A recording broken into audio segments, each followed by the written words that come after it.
Rapunzel by Margaret Hunt. There were once a man and a woman who had long in vain wished for a child. At length the woman hoped that God was about to grant her desire. These people had a little window at the back of their house from which a splendid garden could be seen, which was full of the most beautiful flowers and herbs.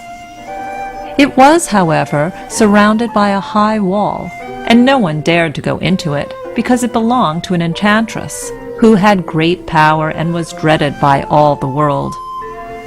One day the woman was standing by this window and looking down into the garden, when she saw a bed which was planted with the most beautiful rampion, Rapunzel, and it looked so fresh and green that she longed for it, and had the greatest desire to eat some.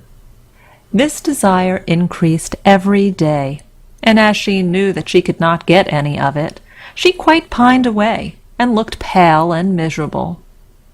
Then her husband was alarmed, and asked, "What aileth thee, dear wife?" "Ah," she replied, "if I can't get some of the rampion, which is in the garden behind our house, to eat, I shall die." The man, who loved her, thought, "Sooner than let thy wife die, bring her some of the rampion thyself, let it cost thee what it will." In the twilight of the evening he clambered down over the wall into the garden of the enchantress, hastily clutched a handful of rampion, and took it to his wife. She at once made herself a salad of it, and ate it with much relish. She, however, liked it so much, so very much, that the next day she longed for it 3 times as much as before. If he was to have any rest, her husband must once more descend into the garden. In the gloom of evening, therefore, he let himself down again. But when he had clambered down the wall, he was terribly afraid, for he saw the enchantress standing before him. "How canst thou dare," she said with an angry look, "to descend into my garden and steal my rampion like a thief? Thou shalt suffer for it." "Ah," answered he, "let mercy take the place of justice. I only made up my mind to do it out of necessity. My wife saw your rampion from the window and felt such a longing for it that she would have died if she had not got some to eat." Then the enchantress allowed her anger to be softened, and said to him, "If the case be as thou sayest, I will allow thee to take away with thee as much rampion as thou wilt. Only I make one condition. Thou must give me the child which thy wife will bring into the world. It shall be well treated, and I will care for it like a mother." The man, in his terror, consented to everything, and when the woman was brought to bed, the enchantress appeared at once, gave the child the name of Rapunzel, and took it away with her. Rapunzel grew into the most beautiful child beneath the sun.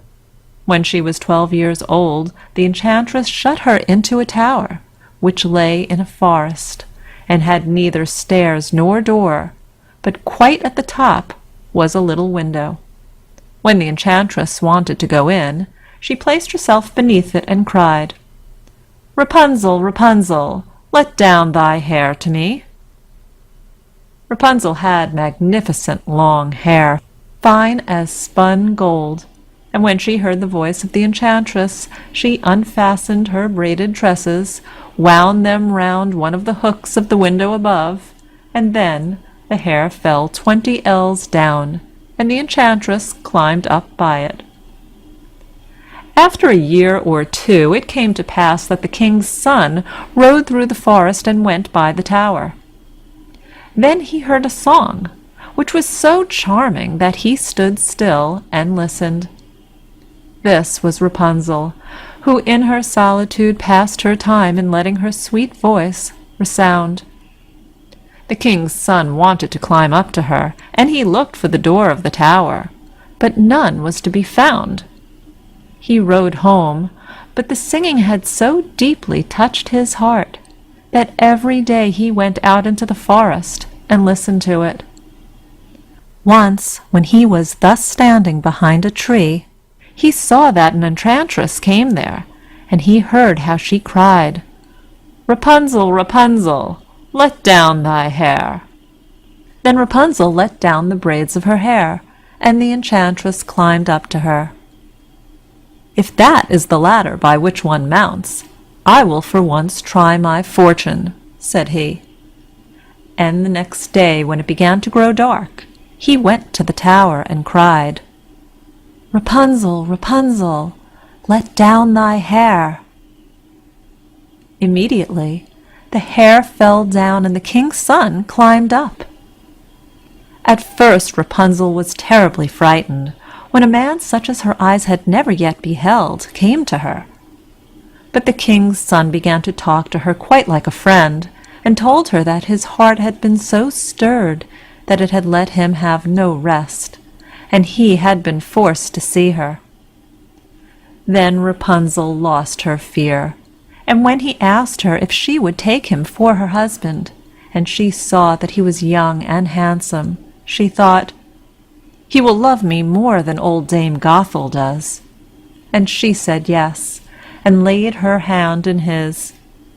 She said, "I will willingly go away with thee, but I do not know how to get down. Bring with thee a skein of silk every time that thou comest, and I will weave a ladder with it. And when that is ready, I will descend, and thou wilt take me on thy horse." They agreed that until that time he should come to her every evening, for the old woman came by day. The enchantress remarked nothing of this, until once Rapunzel said to her, "Tell me, Dame Gothel, how it happens that you are so much heavier for me to draw up than the young king's son. He is with me in a moment." "Ah, thou wicked child," cried the enchantress, "what do I hear thee say? I thought I had separated thee from all the world, and yet thou hast deceived me."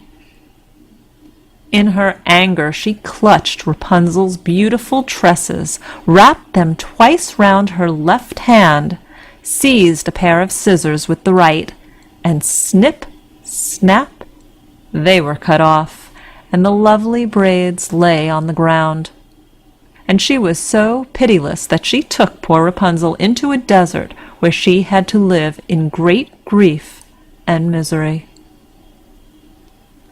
On the same day, however, that she cast out Rapunzel, the enchantress in the evening fastened the braids of hair which she had cut off to the hook of the window, and when the king's son came and cried, "Rapunzel, Rapunzel, let down thy hair," she let the hair down. The king's son ascended, but he did not find his dearest Rapunzel above, but the enchantress, who gazed at him with wicked and venomous looks. "Aha!"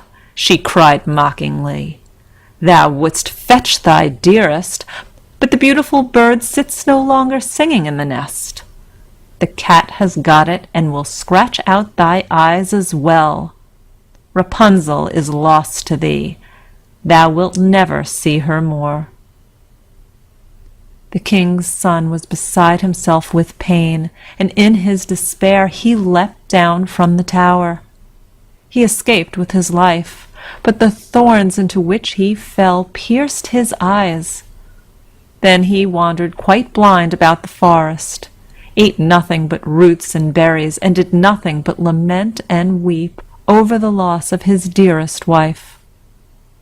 Thus he roamed about in misery for some years, and at length came to the desert where Rapunzel, with the twins to which she had given birth, a boy and a girl, lived in wretchedness. He heard a voice, and it seemed so familiar to him that he went towards it, and when he approached, Rapunzel knew him and fell on his neck and wept. 2 of her tears wetted his eyes, and they grew clear again, and he could see with them as before. He led her to his kingdom, where he was joyfully received. and they lived for a long time afterwards, happy and contented. End of Rapunzel. Recording by Rhonda Fetterman.